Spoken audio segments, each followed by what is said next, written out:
This is Dr. Michio Kaku, professor of theoretical physics at the City College and the Graduate Center of the City University of New York. And this is Exploration. Every week in Exploration, we discuss the fascinating world of science and its impact on society. And today, leading off, we're going to summarize some of the top stories in science. Our lead story today concerns outer space and the exploration of the universe.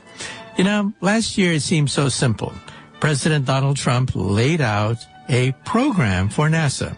First, it would go back to the moon. After a 50-year gap, yes, astronauts will be setting foot on the moon.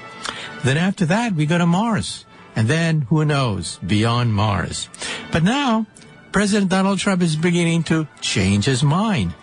And this is already putting NASA bureaucrats into knots because of the fact that tens of billions of dollars of contracts are at stake. Because the United States has already committed to Boeing to create what is called the gateway system around the moon to then eventually go to Mars. But now President Donald Trump is saying, well, why bother to go back to the moon? I mean, all the fanfare is about Mars. Let's go to Mars. So we'll say a few things about this debate, very old debate about whether to go to the moon or Mars. After all, Neil Armstrong, the first man on the moon, said we should go back to the moon. It's convenient, we'll learn a lot, and then use that to go to Mars. But then Buzz Aldrin, second man on the moon, said, bah, humbug, why bother? We've been there, we've done that. Why not go right to Mars? So we'll talk about the pros and cons of the two. And Elon Musk, who's very definitely in the race to go to Mars, well, he has a problem because he has a noble goal, and that is to create the internet for everyone. A satellite system, perhaps consisting of thousands of mini satellites orbiting the planet Earth, so that anywhere on the Earth you would have internet contact. Think about it. You're on the top of Mount Everest, and there you are checking your email. But there are detractors of that grand scheme to make the internet for everyone, including poor people, and that is astronomers. Astronomers are complaining about light pollution. And speaking about light pollution, one of the greatest sources of light pollution, of course, is the sun itself. And scientists now are beginning to get cold feet when they realize that the sun has temper tantrums that could literally destroy modern civilization as we know it. The recent results from the Kepler space satellite and a European satellite shows that stars that are mature, like our sun, have solar flares much more frequent than we previously thought. And think about that. A gigantic solar flare could literally knock civilization hundreds of years into the past. $2 trillion in property damage, estimate some physicists, and we now believe that it's more common than we previously thought. Also, speaking about high technology, rare earths are now beginning to play a part in the China versus U.S. trade wars. In fact, the Chinese have hinted that they may begin the process of using rare earth boycotts in order to strike back at the United States. So we'll say a few things about what the hell is a rare earth, why do we need them, and this is taking place at a strategic time as China makes a transition from an export-driven economy to a consumer economy. And the question is, who's at an advantage with regards to a trade war in rare earth elements that affect high technology, China or the United States? And the answer to that question could determine the fate of the world economy as thousands of demonstrators demonstrate in the streets of Hong Kong against the mainland Chinese government's latest proclamations. And then on the health front, we'll say a few things about Alzheimer's patients. That's right, Alzheimer's. It turns out that some scientists believe that bacteria, germs, may be partially involved in creating Alzheimer's. And this theory was recently given a huge shot in the arm when scientists analyzed the tangled proteins associated with Alzheimer's of the brain. And sure enough, they found a bacteria, gingivitis. And if you watch TV, you know that gingivitis is what causes tooth decay. So in other words, if you want to have at least one line of defense against Alzheimer's, maybe, just maybe, brush your teeth. And then, of course, many health nuts say that you have to have 10,000 steps per day for good health. Well, believe it or not, that theory was never tested until now. And it turns out that, well, 10,000 steps for good health may not actually be correct. Well, let's just jump right into some of the top stories of the past week. The top story today revives a debate that has affected science fiction writers, NASA strategists, scientists, astronomers, and that is the moon or Mars. Well, there are 2 points of view that have good and bad aspects to them. Neil Armstrong, the first man on the moon, said that we should go back to the moon. We have unfinished business on the moon, much to learn, and we could use that as a hopping point in order to go on to Mars. Because after all, the moon is only 3 days away. Hop, skip, and a jump. It's easy to go back to the moon, and it would give us experience sending our probes into deep space. Well, Buzz Aldrin says, bah, humbug. Yes, the moon is 3 days away, and that's precisely why we don't want to go there. We've been there, we've done that, and there's really not much that the moon has to offer. Now, some people say we should mine the moon, but there's a problem with that. It turns out the moon is made out of minerals very similar to that found on the planet Earth. So if you want to mine moon rock, why not simply mine your backyard? You don't have to go to the moon to do that. And that's because the moon came out of the Earth. About 4 billion years ago, an asteroid the size of Mars plowed into the Earth, spewed out what eventually became the moon. And so, well, there's not much to mine on the moon except maybe helium-3. But you see, helium-3 is a rare element. It is found on the moon in small quantities, but it's for fusion reactors, and fusion reactors don't exist yet. So why bother to mine something, a fuel, for something that doesn't yet exist? So these detractors say, on to Mars. Well, Mars is where all the excitement is. It would generate lots of newspaper headlines. History books would have to be rewritten if we send humans to Mars, but there are problems. First of all, dangers to astronauts. A trip to Mars would take about 2 years, about 9 months to get to Mars, 9 months to come back from Mars, and then you have to wait for the right time to launch your rockets. So a complete trip would be about 2 years' time. In that time, we have to worry about weightlessness because your bones and muscles begin to leach valuable minerals. You have to worry about radiation because, yes, outer space is not protected by the atmosphere of the planet Earth. And you have all sorts of problems with accidents and meteorites. Yes, you name it, is risky going to Mars. Well, what about the cost of a mission to the moon versus the cost of a mission to go to Mars? First of all, the NASA bureaucrats already have a plan for going back to the moon. They want to use the Orion space capsule on top of the SLS booster rocket to then send astronauts to the moon to build a space station. That's right, a space station not around the Earth, a station around the moon, which would then pose as a permanent way station for astronauts so that they could build a Mars rocket. So the Mars rocket would actually be built as it orbits around the planet Earth. Now, there's several problems with that simple scenario that was laid out by the Trump administration, and now Donald Trump is having second thoughts. Several points. First of all, the SLS booster rocket has been delayed. It has cost overruns, and some cynics are saying that it may never take off at all. Think about that. $1 billion per launch, one launch per year. You can't build a space programmer on a white elephant called the SLS booster rocket. Why not instead go with private enterprise? Why not go with Elon Musk? He has a Falcon Heavy that is cheaper, maybe 10% the cost of the SLS booster rocket, and could fly much more readily.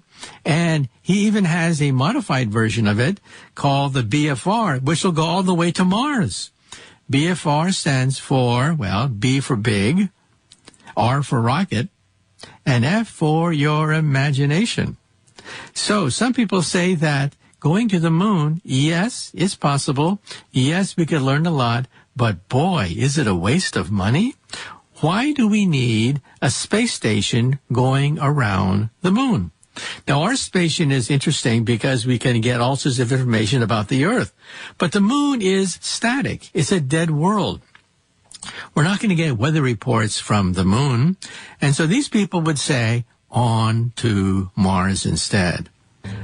Well, there are problems going to Mars, but you see, people often have a vision, and that's where these billionaires begin to disagree with NASA bureaucrats.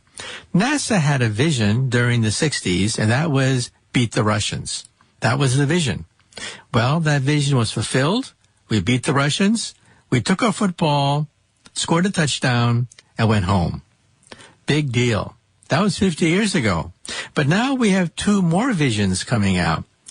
Elon Musk of SpaceX wants to create a multi-planet species so that we are not just flourishing on the Earth, but we have an insurance policy, a settlement elsewhere in the universe, because when he was a child, he read books like Asimov Foundation series, which I also read as a child. So he wants to take the first step toward creating a permanent Mars settlement, eventually of maybe 1 million people. The BFR rocket, now redubbed Starship, would take perhaps 1,000 people to Mars in each launch to create a settlement on Mars. Well, Jeff Bezos, richest man on the earth, he has his vision too, and his vision is different. His vision is to create a garden for the planet Earth so that heavy industries could be put into outer space, so that the Earth becomes a garden, a tropical haven for life, a playground for humans on the planet Earth, while polluting heavy industries are put into outer space. And Jeff Bezos, not to be outdone, he has his Blue Origin program based in Texas. He has fielded a whole array of rockets. One rocket to simply take tourists into outer space. Another rocket, the Armstrong rocket, would go all the way to the moon. And so we have not one, not two, but three competing visions for the exploration of outer space. And people are now scratching their heads and wondering, what does President Donald Trump want? The moon with the SLS booster rocket? Mars, perhaps, with the BFR? Who knows? We'll have to wait and see. And also, speaking about Elon Musk, there's a controversy about his latest vision. He wants to bring the internet to poor countries. That's a noble goal because the internet spreads democracy. It spreads information. It spreads empowerment. That's what poor people need. They need education to increase the productivity of their farms. They need information about politics so they know that a democracy can be vibrant and release people from dictatorships. So people need the internet. And if you have thousands of mini satellites orbiting the planet Earth simultaneously, it means anytime, any place on the Earth, you can dial up the internet and check your email. Even on the top of Mount Everest, there you are checking your email as you put your flag on the top of Mount Everest. So this is a real noble goal. However, there are problems. The first launch took place last week. It already generated controversy because astronomers do not like light pollution. Light pollution is already made it very difficult for astronomers to gaze into the night sky near cities. That's why we don't have any great telescopes in New York City, for example. Columbia University, for example, has a telescope there, but it's hardly research grade given the fact that the sky is constantly clouded over and there's tremendous light pollution here because of Broadway and because of the lights in Manhattan.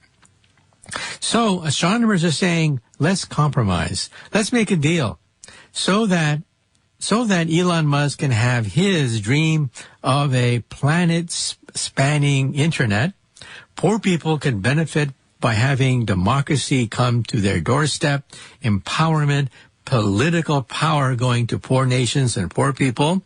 So perhaps a compromise can be settled so that we don't have light pollution that prevents us from understanding the universe, but we have the benefits of a planetary internet. And speaking about outer space and the sun, well, the sun is back in the news again. It turns out that the Kepler satellite, which has been the workhorse of planetary astronomy, which has allowed astronomers to discover 4,000 planets circling other stars. Well, that Kepler satellite came back with bad news when it talks about solar flares from the sun. Astronomers used to think that gigantic solar flares that could literally blind an entire planet, were rare, but mainly found around young stars. Young stars are quite active. They have lots of solar flares, but our sun is, well, middle-aged. Our sun will last for about, 10 billion years. It's about 4.6 billion years into that life cycle. So our sun is a middle-aged star. And we used to think that solar flares are not common in aging stars. Well, the data gave us quite a shock. The data indicates that even middle-aged stars like our sun can also have solar flares, gigantic solar flares capable of wiping out modern civilization as we know it. Now, previously, in 1859, we actually have record of a gigantic event called the Carrington event. A gigantic solar flare erupted on the sun, and it wiped out telegraph communication on the planet Earth. All of a sudden, telegraph wires suddenly sprung to life. Also, you could read the newspaper in Cuba by the light of the northern lights as far south as the Caribbean. And we physicists have then begun to analyze that solar flare of 1859. Back then, we were not in the space age. We were not in the internet age. We were in the age of the horse and buggy. But we know the amount of radiation that was emitted from the sun, and then we recalibrated it for a modern-day catastrophe. And boy, were we shocked. We realized that the implications would be catastrophic. We would have blackouts over most of the surface of the planet Earth. Power stations would be short-circuited. Electronics would go out. Credit card transactions, the internet, weather data, GPS, all of that would be wiped out. Our astronauts in outer space would be in danger. We would have to order them to go into secure areas of the International Space Station, which have more shielding. In other words, it would be a real mess. Modern civilization would be hurled back 100, 200 years back into the past before the coming of electricity. Now, could that happen again? Something on that scale? And the answer is, well, yes.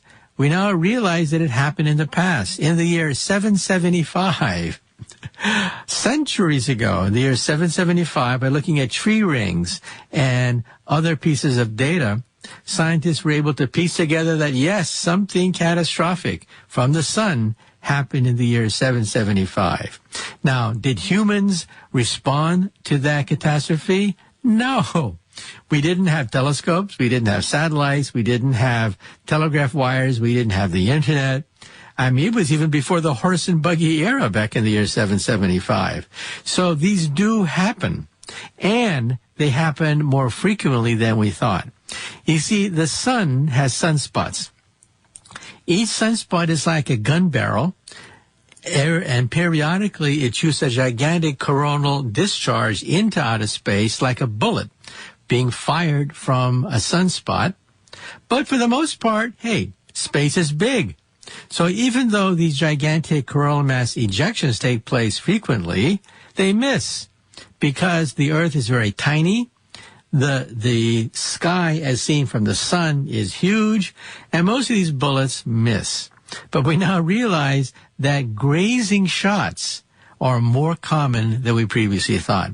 For example, Quebec, Canada, just a few decades ago, was hit by a near miss, wiping out electricity in that area of Canada. So we now realize that the dangers posed by a gigantic coronal mass discharge, the danger is much greater than we previously thought. Now, we physicists have worked backwards and calculated that property damage would be about $2 trillion.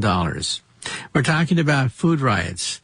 We're talking about transportation coming to a halt, communications coming to a standstill. We're back to the horse and buggy era. And we asked Congress for millions of dollars to reinforce our satellites, to create redundant power systems so that we're not going to be in danger from a gigantic solar flare. And what do we get? A lot of snickers and basically nothing. So at the present time, we are sitting ducks for another gigantic solar flare, which we now realize can take place much more frequently than we previously thought. Now, that doesn't mean every year, but it does mean on the level of centuries. It means that we do have to worry about a monster solar flare that could send us back centuries into the past. Also in the news is a new trade war erupting between the United States and China that's going to affect high-tech industries, specifically a boycott of rare earth elements vital to the electronics industry. Now, why should we care? First of all, we benefit from high technology. A lot of the wonders of high technology have enriched commerce on the earth and has affected jobs, the economy, our way of life. But you see, high technology depends on rare earth elements. Rare earth elements that have certain electrical and physical characteristics valuable for the electronics industry. And where do we find most of these rare earth elements? Well, in China. Now, you may say to yourself, well, the Chinese wouldn't deliberately interfere with the rare earth trade, causing massive disruption, would they? Well, the answer is yes. And they already did that. Years ago, they used that threat of rare earth boycott against Japan. And now they're hinting that they may use it against the United States as leverage in its trade war between the United States and China. So in other words, we're talking about a game of high-tech chicken.